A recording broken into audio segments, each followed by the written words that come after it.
Every country you know is deep in debt. America owes over 36 trillion. China owes more than 18 trillion. Japan, France, the UK, Germany, all of them owe money in amounts so big they barely feel real anymore. Most people think they know who is getting paid. They point at China and say, America must owe them everything. And yes, China does hold hundreds of billions of dollars in US debt. But here's the twist. China is also drowning in debt of its own. And inside China, it's their own banks who hold a huge part of it. Those same banks, they hold US debt too. And American banks, they hold debt from China, Europe, and half the world. The deeper you look, the stranger it gets. Japan lends money to Europe. Europe lends money to China. China lends money to the US. And the US lends money right back to them. Everyone owes money. Everyone is lending money. And somehow the whole world is now over $300 trillion in debt, more than 3 times the size of the entire global economy. So here's the simple, scary question. If every country owes money, who is the world actually paying? Because the real answer is nothing like what people think. The truth is deeper, older, and far more important than the numbers on any government website. Most people imagine debt like a straight line. One country borrows, another country lends, and the money moves in one direction. But that's not how the real world works. Debt doesn't move in lines, it moves in circles. When a government borrows money, it doesn't grab cash from a single vault or a single country. The money comes from many places at once. Banks, pension funds, insurance companies, even the savings accounts of everyday people. And the moment that money enters the system, it starts moving again. A dollar lent to the government becomes a paycheck. That paycheck becomes savings. Those savings get invested, and part of that investment flows right back into government bonds. The money leaves, returns, leaves again, and keeps looping over and over. This is the part most people never see. Debt doesn't sit still. Debt moves. And strangely, that motion is what keeps the modern world alive. Debt isn't the villain people think it is. It's the engine that keeps money flowing, keeps economies growing, and keeps the entire global system from freezing in place. Debt feels modern, but it's one of the oldest things humans ever created. Long before banks, before paper money, even before coins, debt was just a promise. If you gave your neighbor a bag of grain in the spring, they'd return it after the harvest, maybe with a little extra as a thank you.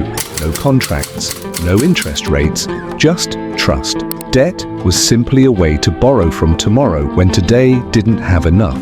As villages grew into kingdoms, those small promises turned into something bigger.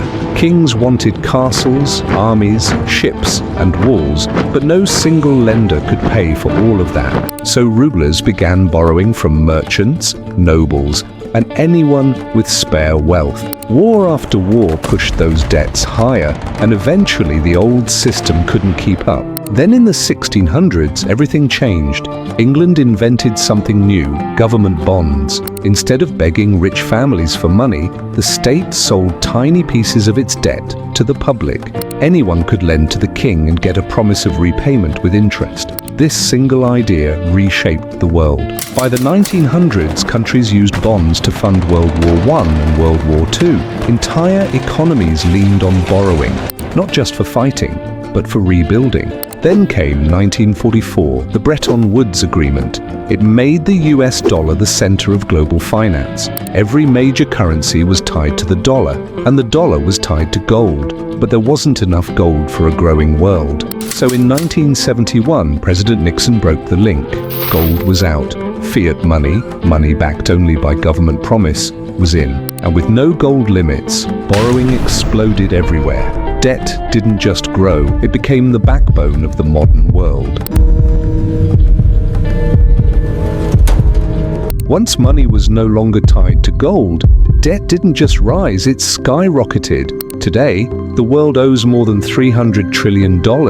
That number is so massive it doesn't feel real. So here's a way to picture it. If you stacked $1 million bills on top of each other, the pile would be as tall as a 30-story building. Now stack $1 billion and it reaches the edge of space. But $300 trillion, That's enough to go to the moon and back 50 times. That is the size of the global IOU we've created. And here's the crazy part. All the goods and services the entire world produces in a year, the global GDP, is less than a third of that. The debt mountain is now far bigger than the economy meant to support it. Yet most people have no idea how this happened or why it hasn't collapsed. Because the system isn't held together by gold or oil or land. It's held together by one fragile thing: belief. The belief that debts will be paid, the belief that governments will keep borrowing, and the belief that the cycle will never stop. Now the picture is clear. Every major country owes money. Every major country is lending money, and the total debt has grown into a number bigger than the entire global economy. So if all nations are borrowing and all nations are lending, who is actually getting paid? Who is at the top of this mountain of debt? Who is the world sending interest to? Who holds the final bill when every government you can name is already drowning?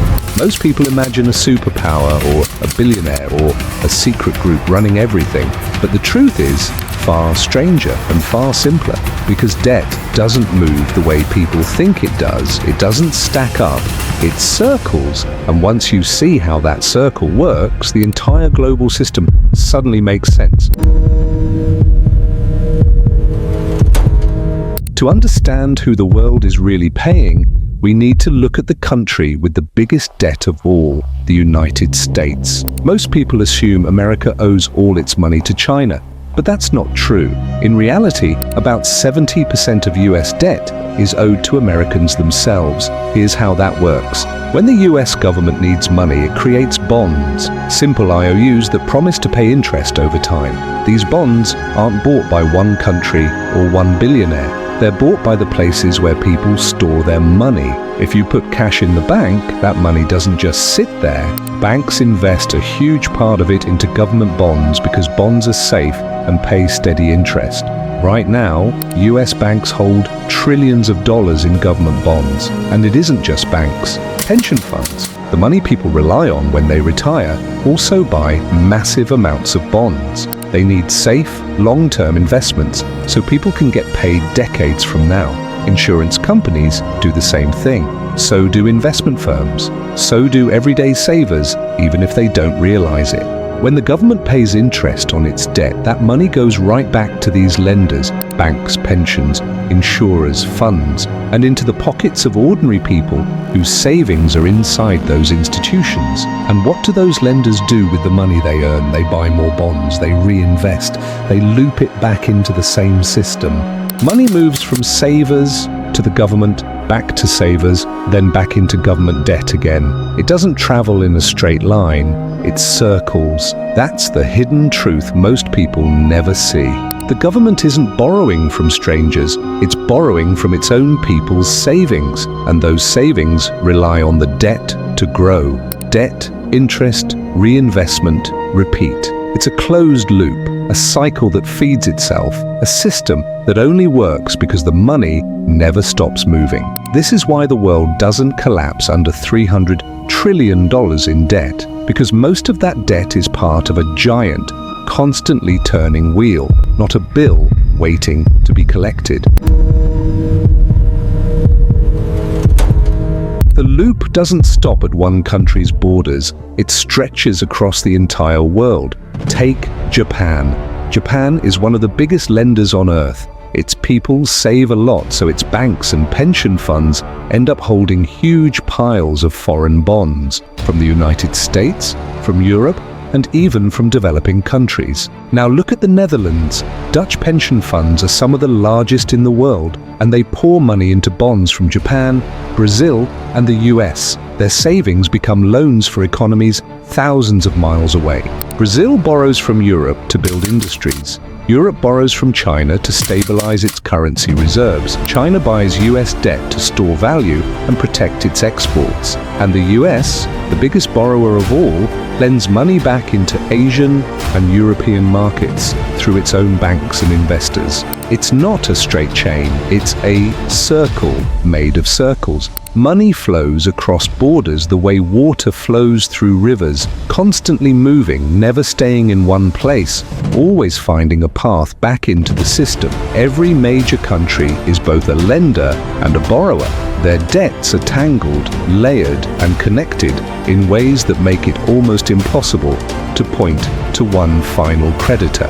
This is why no single nation can simply walk away from global debt. The world's economies are tied together by invisible strings, savings, bonds, interest payments, forming one giant financial web.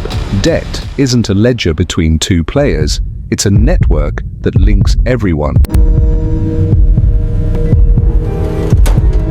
So, if the world is drowning in debt, why don't countries just stop borrowing?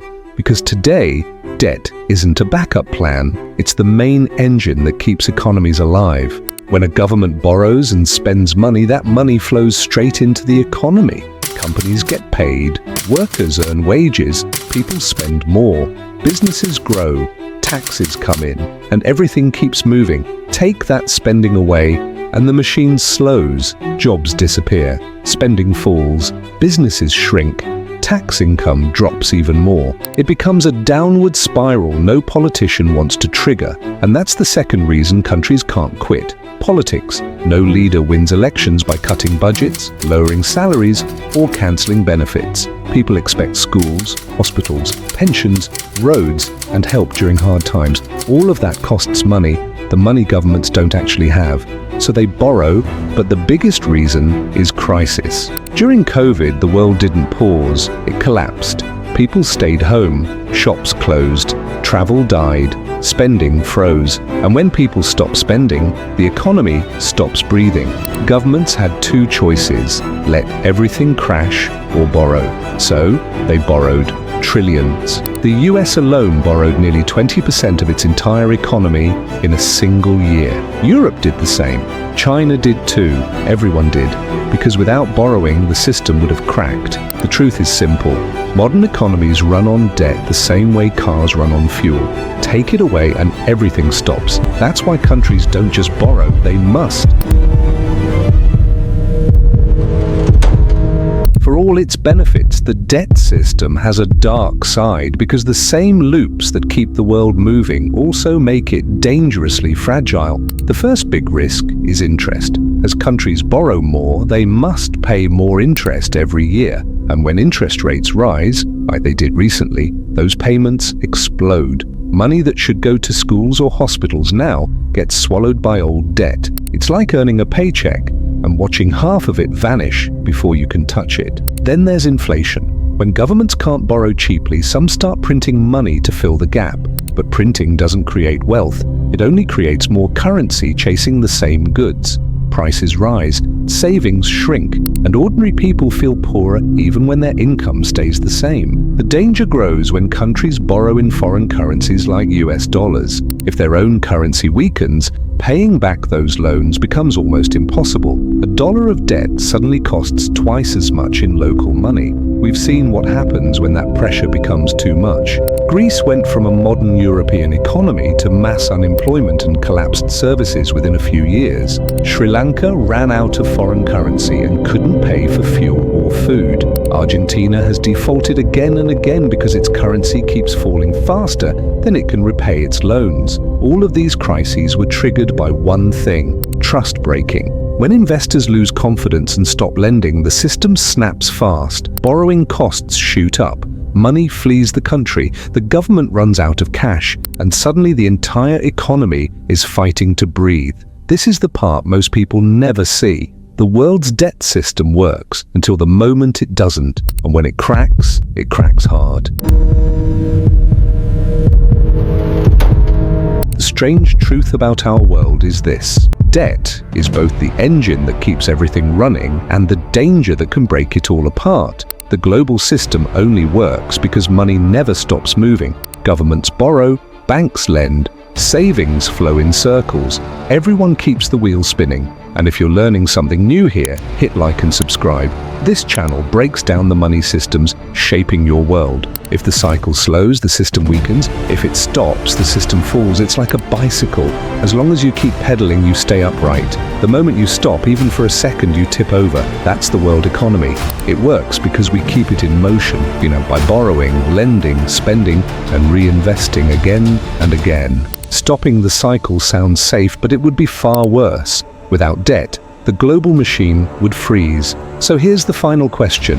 If the world only works as long as we keep borrowing, what happens when people stop lending?